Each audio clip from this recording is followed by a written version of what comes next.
In a forgotten corner of the forest, there sat a giant who wished for nothing more than to belong. So he did what giants do best. He stayed very, very still. But even stone can feel. And sometimes feelings are too heavy to hold inside.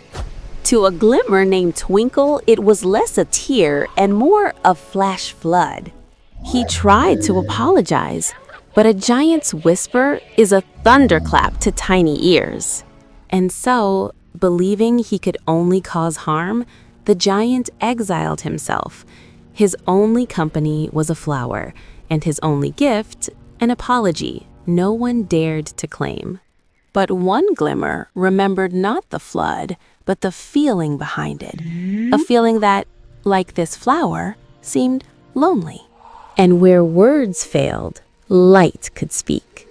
They sent a signal, not of alarm, but of answer. The giant saw the glow. And for the first time in a long time, he wondered if still might not be the only way to belong. He offered not a voice, but a hand, an invitation written in stone and moth, and one little glimmer decided to RSVP. It wasn't a dance of celebration, but of discovery. She was mapping a new world, and he was learning that to be touched is not to be broken. With her touch, she didn't take from the giant, she gave, and what grew was more beautiful than anything he'd ever held still for. The giant was no longer part of the scenery. He was the playground, the protector, the bridge.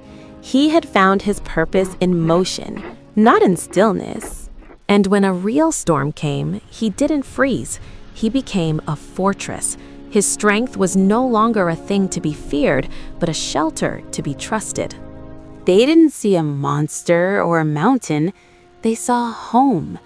And he wasn't a giant living in a garden. He had become the garden.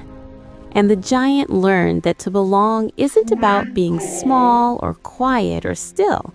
It's about having your heart found by those brave enough to look and bright enough to see it.